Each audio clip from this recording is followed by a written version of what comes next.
வணக்கம். வடலியில் காலை நேர பிரதான செய்திகள். முதலில் தலைப்புச் செய்திகள். 2025 ஆண்டிற்கான உள்ளூராட்சி மன்ற தேர்தலிற்கான வாக்குப்பதிவுகள் ஆரம்பம். இலங்கைக்கும் வியட்நாமிற்கும் இடையிலான 4 புரிந்துணர்வு ஒப்பந்தங்கள் கைச்சாத்து. நெடுந்தீவு வாக்காளரின் நலன் கருதி குருதி கட்டுவான் நெடுந்தீவு இடையே மேலதிக படகு சேவைகள் ஒழுங்கு செய்யப்பட்டுள்ளன.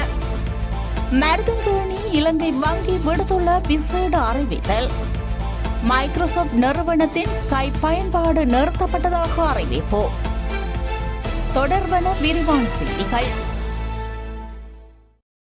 இலங்கையின் உள்ளூராட்சி மன்றங்களுக்கான 8287 உறுப்பினர்களை தெரிவு செய்வதற்கான வாக்கெடுப்பு இன்று காலை 13,759 வாக்களிப்பு மத்திய நிலையங்களில் ஆரம்பமாகியுள்ளது. இன்று காலை 7 மணிக்கு ஆரம்பமான வாக்களிப்பு நடவடிக்கைகள் மாலை 4 மணி வரை இடம்பெறவுள்ளது. வாக்குப்பதிவு மாலை 4 மணி வரை நடைபெறவுள்ள நிலையில் வாக்குப்பதிவு முடிவடைந்த பின்னர் 5783 மத்திய நிலையங்களில் வாக்கு எண்ணும் பணிகள் மேற்கொள்ளப்படும். 339 உள்ளூராட்சி மன்றங்களுக்காக இந்த தேர்தல் நடைபெறவுள்ளது. இதற்காக 1,71,56,338 வாக்காளர்கள் வாக்களிக்க தகுதி பெற்றுள்ளனர். இந்த முறை தேர்தலில் 49 அரசியல் கட்சிகள் மற்றும் 257 சுயேட்சை குழுக்களில் இருந்து 75,589 வேட்பாளர்கள் போட்டியிடுகின்றனர். இதன்படி தேசிய அடையாள அட்டை, வாகன அனுமதி பத்திரம் மற்றும் செல்லுபடியாகும் கடவுச்சீட்டு ஆகியவற்றை வாக்களிக்கும் போது எடுத்து செல்லல் வேண்டும். தேர்தல் ஆணையத்தால் வழங்கப்பட்ட தற்காலிக அடையாள அட்டை, தேர்தல் ஆணையத்தினால் மாற்றுத்திறனாளிகளுக்கு வழங்கப்பட்ட தற்காலிக அடையாள அட்டை போன்றவற்றில் ஏதாவது ஒன்றையும் பயன்படுத்த முடியும்.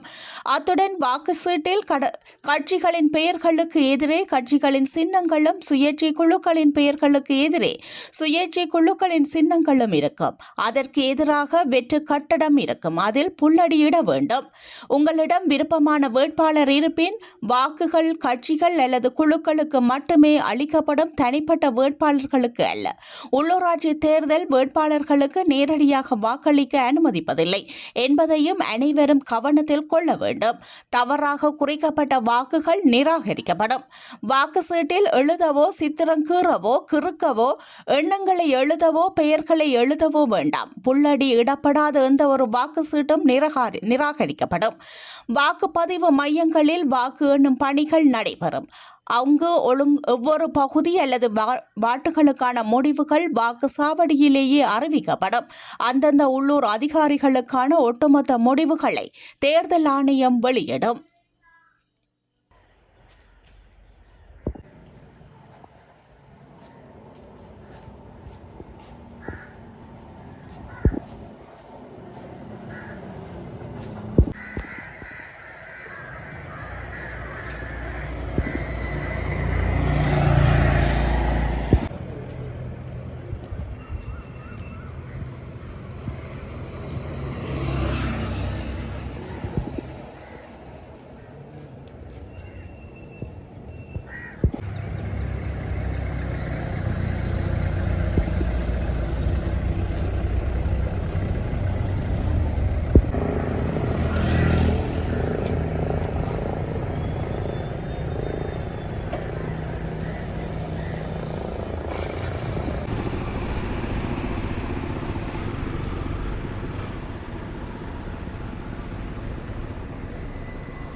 உள்ளூர் அதிகார சபைகள் தேர்தல் தொடர்பில் நெடுந்தீவு வாக்காளர்களின் நலன் கருதி குறிகட்டுவான் நெடுந்தீவு இடையே இன்று மேலதிக படகு சேவைகள் ஒழுங்கு செய்யப்பட்டுள்ளன.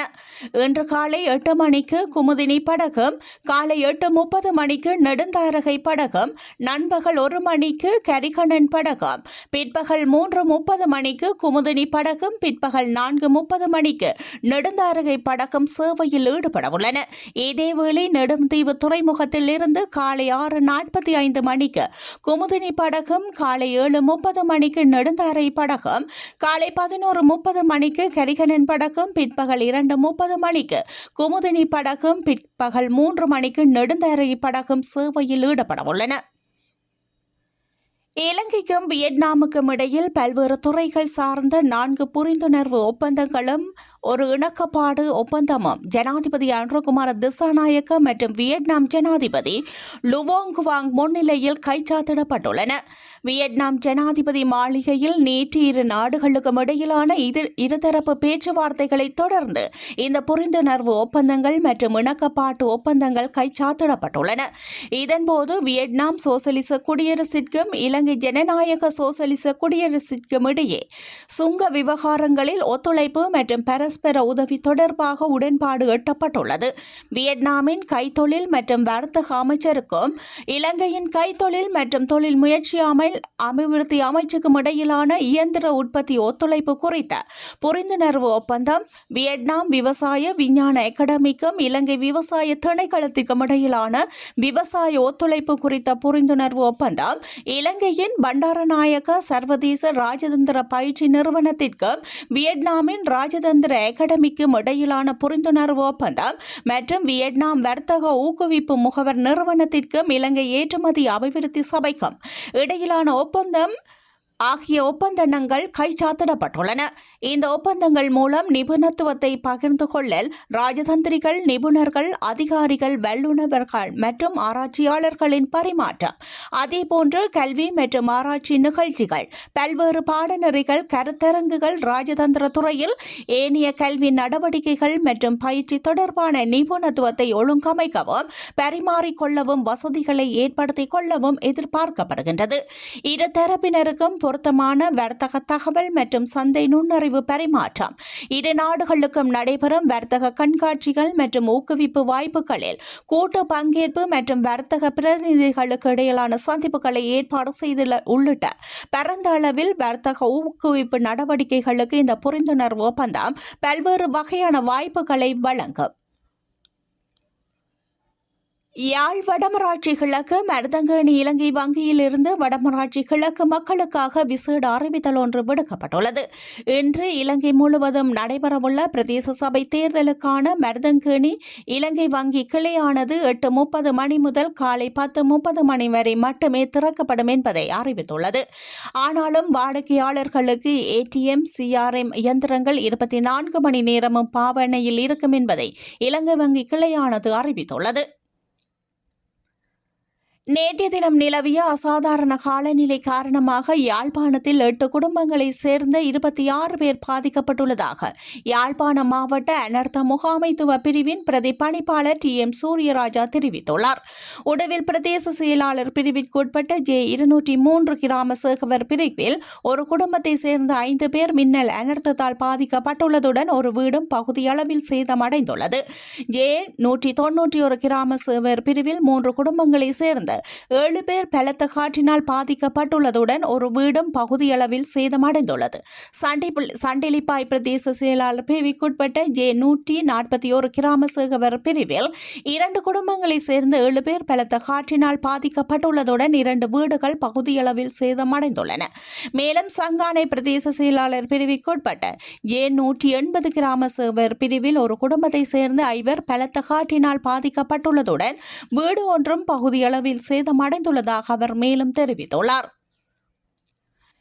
தேர்தல் விதிமுறைகளை மீறல் தொடர்பில் இதுவரை 74 முறைப்பாடுகள் கிடைத்துள்ளதாக வவுனியா மாவட்ட தேர்தல் தெரிவத்தாட்சி அலுவலர்கள் PS சரத்சந்திரன் தெரிவித்துள்ளார். நடைபெற்ற உள்ளூராட்சி மன்ற தேர்தல் தொடர்பில் வவுனியாவில் கிடைக்கப்பெற்ற முறைப்பாடுகள் தொடர்பில் கேட்டபோதே அவர் தெரிவித்துள்ளார். வவுனியா மாவட்டத்தில் உள்ளூராட்சி மன்ற தேர்தலுக்கான ஏற்பாடுகள் அனைத்தும் பூர்த்தியாகியுள்ள நிலையில் இதுவரை எந்தவித குழப்பங்களும் அமைதியான முறையில் தேர்தல் செயற்பாடுகள் இடம்பெற்றுள்ளன. இதுவரைக்கும் 74 முறைப்பாடுகள் கிடைக்கப்பெற்றுள்ளதாக அவர் தெரிவித்துள்ளார். அவை தொடர்பில் விசாரணைகள் இடம்பெற்று வருவதாகவும் அவர் மேலும் தெரிவித்துள்ளார். மாத்தளன் நந்திக்கடல் களப்பில் இளம் குடும்பஸ்தர் ஒருவரின் சடலம் கண்டெடுக்கப்பட்ட சம்பவம் ஒன்று நேற்று இடம்பெற்றுள்ளது. குறித்த சம்பவத்தில் அம்பலவன் பொக்கேனையை சேர்ந்த 27 வயதுடைய ராஜசீலன் ராஜ்குமார் என்னும் 6 மாத பெண் குழந்தையின் தந்தையை இவ்வாறு சடலமாக மீட்கப்பட்டுள்ளார். முல்லைத்தீவு அம்பலவன் பொக்கனையை வசிப்பிடமாக கொண்ட இளம் குடும்பஸ்தர் ஒருவர் 3 நாட்களாக காணாமல் போயுள்ள நிலையில் அதனை அடுத்து உறவினர்கள் தேடியும் கண்டுபிடிக்க முடியாத நிலையில் நேற்றைய தினம் நந்திக்கடல் களப்பில் சடலமாக மீட்கப்பட்டுள்ளார். அதனைத் தொடர்ந்து சம்பவ இடத்திற்கு முல்லைத்தீவு மாவட்ட நீதிமன்ற நீதிபதி தர்மலிங்கம் பிரதீபன் நேரடியாக சென்று பார்வையிட்டதோடு சடலத்தை முல்லைத்தீவு மாவட்ட வைத்தியசாலைக்கு எடுத்து சென்று உடற்கூற்று பரிசோதனை செய்த பின்னர் உறவினர்களிடம் கையளிக்க உத்தரவிட்டுள்ளார். மைக்ரோசாப்ட் நிறுவனத்தின் ஸ்கைப் பயன்பாடு நேற்றிலிருந்து நிறுத்தப்படுவதாக அறிவிக்கப்பட்டுள்ளது. ஸ்கைப் தனது எக்ஸ் கணக்கில் மே மாதத்தில் இருந்து செயற்பாடுகளை நிறுத்த முடிவு செய்துள்ளதாக கூறி கடந்த மார்ச் மாதம் ஒரு குறிப்பை வெளியிட்டுள்ளது. பணி நிறுத்தத்திற்கு பிறகு ஸ்கைப் கணக்கு வைத்திருப்பவர்கள் அதன் கடவு சொற்களை பயன்படுத்தி மைக்ரோசாப்ட் டீம்ஸ் ப்ரீயுடன் இணைக்க முடியும் என்று அந்த நிறுவனம் அறிவித்துள்ளது.